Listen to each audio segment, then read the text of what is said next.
കുട്ടികളൊക്കെ പണം സൂക്ഷിക്കാൻ വേണ്ടി നിക്ഷേപിക്കാൻ വേണ്ടി ഉപയോഗിക്കുന്ന ഒരു സാധനമാണ് കുടുക്ക. ഈ വീഡിയോ കാണുന്ന നിങ്ങളിൽ കുറേ പേരെങ്കിലും നിങ്ങളുടെ ചെറുപ്പകാലത്തൊക്കെ കുടുക്കയിൽ പണം ഇട്ടിട്ടുള്ള ആൾക്കാരായിരിക്കാം. വിക്രമന്റെ കയ്യിൽ ഇങ്ങനത്തെ 2 കുടുക്കകളുണ്ട്. ഈ 2 കുടുക്കകളിലും അദ്ദേഹം പണം നിക്ഷേപിക്കുന്നുണ്ട്. പക്ഷെ അത് രണ്ടും 2 രീതിയിലാണ് എന്ന് മാത്രം. ഒന്നാമത്തെ കുടുക്കയിൽ എല്ലാ ദിവസവും രാവിലെ 6 മണിക്ക് വിക്രമൻ 100 രൂപ വീതം ഇങ്ങനെ ഇട്ടുകൊണ്ടേയിരിക്കുന്നു. എന്ന് പറഞ്ഞു കഴിഞ്ഞാൽ കൃത്യമായ ഒരു തുക കൃത്യമായ ഇടവേളയിൽ സ്ഥിരമായിട്ട് നിക്ഷേപിച്ചുകൊണ്ടേയിരിക്കുന്നു. ആ കുടുക്ക ഒരു മ്യൂച്വൽ ഫണ്ട് ആണ് എന്ന് അസ്യൂം ചെയ്യുക. അങ്ങനെയാണ് എങ്കിൽ വിക്രമൻ നടത്തിക്കൊണ്ടിരിക്കുന്ന ആ നിക്ഷേപ രീതിയാണ് SIP, സിസ്റ്റമാറ്റിക് ഇൻവെസ്റ്റ്മെന്റ് പ്ലാൻ. ഇവിടെ കൃത്യമായ ഇടവേള എന്ന് പറഞ്ഞത് എല്ലാ ദിവസവും ആയിട്ടാണ്. അത് അങ്ങനെ ആവണമെന്നില്ല. എല്ലാ ആഴ്ചയിലുമോ എല്ലാ മാസവുമോ 3 മാസം കൂടുമ്പോഴോ ഒക്കെ ആകാം. ഇനി നേരത്തെ പറഞ്ഞു വിക്രമന്റെ കയ്യിൽ ഒരു കുടുക്ക കൂടിയുണ്ട്, രണ്ടാമത്തെ കുടുക്ക. അതിലും വിക്രമൻ പണം നിക്ഷേപിക്കുന്നുണ്ട്. പക്ഷെ അത് ഒന്നാമത്തെ കുടുക്കൽ ഇടുന്ന പോലെ റെഗുലർ ആയിട്ടോ സിസ്റ്റമാറ്റിക് ആയിട്ടോ അല്ല. അതായത് SIP രീതിയിൽ അല്ല. അദ്ദേഹം ചെയ്യുന്നത് ഇങ്ങനെയാണ്. ഇപ്പോൾ ഇന്ന് അദ്ദേഹത്തിന്റെ കയ്യിൽ ഒരു 1000 രൂപ മിച്ചം വന്നു. ആ 1000 രൂപ അദ്ദേഹം ആ രണ്ടാമത്തെ കുടുക്കയിലേക്ക് ഇട്ട് കൊടുത്തേക്കുന്നു. ഒരു 15 ദിവസം കഴിഞ്ഞപ്പോൾ ഒരു 1500 രൂപ അദ്ദേഹത്തിന് കിട്ടി. ആ 1500ഉം ആ രണ്ടാമത്തെ കുടുക്കയിലേക്ക് ഇട്ട് കൊടുത്തേക്കുന്നു. പിന്നെ ഒരു 20 ദിവസം കഴിഞ്ഞപ്പോൾ അദ്ദേഹത്തിന് കുറച്ച് പണം കിട്ടി. ആ പണവും ഈ കുടുക്കയിലേക്ക് ഇട്ട് കൊടുത്തേക്കുന്നു. പിന്നെ ഇൻവെസ്റ്റ്മെന്റ് ഒന്നും ഇല്ലായിരുന്നു, പൈസ ഇല്ലായിരുന്നു. പിന്നെ 2 മാസം കഴിഞ്ഞപ്പോഴാണ് വിക്രമന് കുറച്ച് പൈസ ഇവിടുന്ന് കിട്ടിയത്. ആ പൈസയും ഈ കുടുക്കയിലേക്ക് ഇട്ട് കൊടുത്തേക്കുന്നു. വിക്രമൻ രണ്ടാമത്തെ കുടുക്കയിൽ നിക്ഷേപിച്ചുകൊണ്ടിരിക്കുന്ന രീതിയാണ് ലംസം മെത്തേഡിലുള്ള ഇൻവെസ്റ്റ്മെന്റ്. പല ആൾക്കാർക്കും ഇപ്പോൾ പല സംശയങ്ങളും വന്നു, പല അഭിപ്രായ വ്യത്യാസങ്ങളും ഉണ്ടായിട്ടുണ്ട്. ദയവായിട്ട് വീഡിയോ പൂർണ്ണമായിട്ടും കാണുക, എല്ലാം വ്യക്തമാകുന്നതായിരിക്കും. ഇനി വേറൊരു കാര്യം കൂടി പറയാം.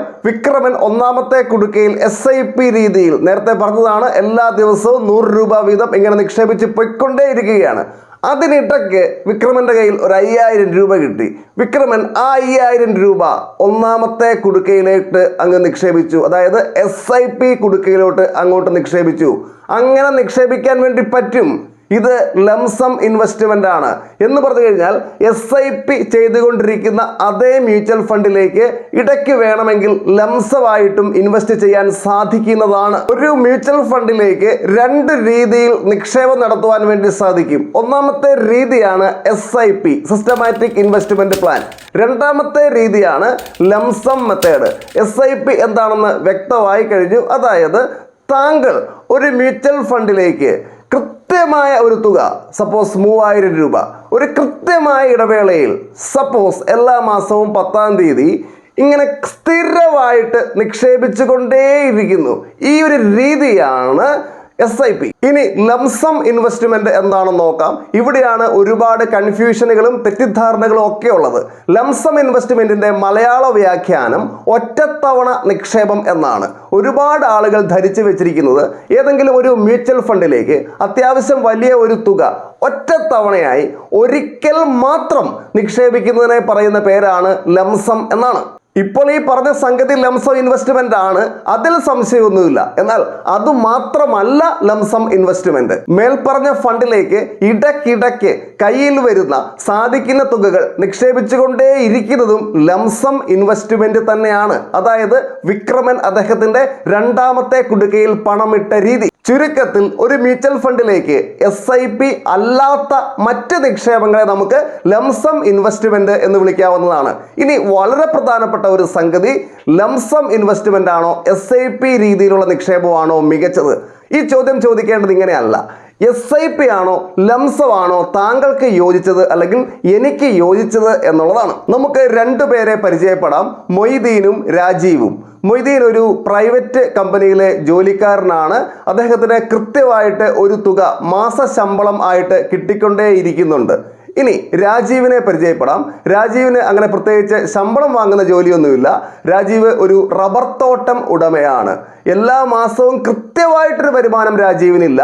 മഴക്കാലത്തൊക്കെ ഓഫ് സീസൺ ആയതുകൊണ്ട് ടാപ്പിംഗ് നടത്താറില്ല. അതുപോലെ തന്നെ ടാപ്പിംഗ് നടത്തുന്ന കാലത്ത് എല്ലാ മാസവും ഒരേ രീതിയിലുള്ള ആദായമോ വരുമാനമോ കിട്ടാറുമില്ല.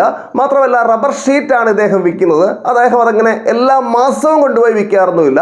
വർഷത്തിൽ ഒരു 2-3 പ്രാവശ്യമൊക്കെ ആയിട്ട് റബ്ബർ ഷീറ്റുകൾ വിറ്റ് തീർക്കും. അതാണ് അദ്ദേഹത്തിൻ്റെ രീതി. ഇവിടെ രാജീവൻ മാസവരുമാനം ഇല്ലാത്തയാളാണ്. മൊയ്തീൻ കൃത്യമായ മാസവരുമാനം ഉള്ളയാളാണ്. മൊയ്തീന് യോജിക്കുന്നത് SIP ആണ്. അദ്ദേഹത്തിന്റെ സാലറി വരുന്ന അടുത്ത ദിവസം തന്നെ ഒരു തുക ഒരു മ്യൂച്വൽ ഫണ്ടിലേക്ക് ഇങ്ങനെ മാറ്റിക്കൊണ്ടിരിക്കാൻ വേണ്ടി പറ്റും SIP. എന്നാൽ രാജീവിന് അങ്ങനെ പറ്റില്ല. എല്ലാ മാസവും വരുന്ന തുകകൾ വ്യത്യസ്തമാണ്. എല്ലാ മാസവും തുകകൾ വരണം എന്നില്ല. റബ്ബറിന്റെ വില കുറയും കൂടും. ഇതനുസരിച്ചൊക്കെ ഇൻകത്തിൽ മാറ്റം വന്നുകൊണ്ടിരിക്കും.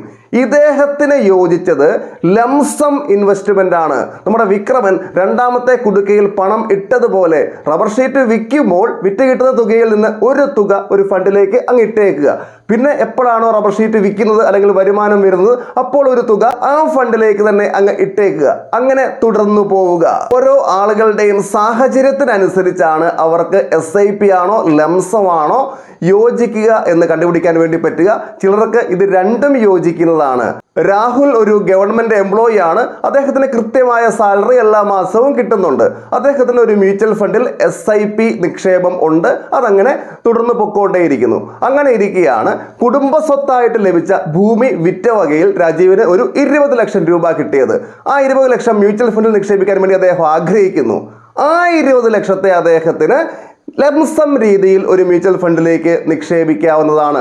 പ്രത്യേകം ശ്രദ്ധിക്കുക, ഇത്രയും വലിയ തുകകളൊക്കെ ലംസമായിട്ട് മ്യൂച്വൽ ഫണ്ടിലേക്ക് നിക്ഷേപിക്കുമ്പോൾ ഒരുപാട് കാര്യങ്ങൾ ശ്രദ്ധിക്കേണ്ടതായിട്ടുണ്ട്. മാർക്കറ്റിന്റെ അവസ്ഥ നോക്കി വേണം നിക്ഷേപം നടത്താൻ വേണ്ടി. അത് വളരെ പ്രൊഫഷണൽ ആയിട്ടുള്ള ഒരു രീതിയിൽ ചെയ്യേണ്ട ഒരു കാര്യം തന്നെയാണ്. താങ്കൾ മ്യൂച്വൽ ഫണ്ടിൽ നിക്ഷേപിക്കാൻ ആഗ്രഹിക്കുന്നുവെങ്കിൽ ഞങ്ങളെ കോൺടാക്ട് ചെയ്യാവുന്നതാണ്. ഈ വിഷയവുമായി ബന്ധപ്പെട്ട നിങ്ങളുടെ അഭിപ്രായങ്ങൾ ഈ വീഡിയോയ്ക്ക് താഴെ തീർച്ചയായിട്ടും കമന്റ് ചെയ്യുക. മറ്റൊരു ദിവസം മറ്റൊരു വിഷയവുമായി നമുക്ക് വീണ്ടും കണ്ടുമുട്ടാം. എല്ലാവർക്കും നന്ദി.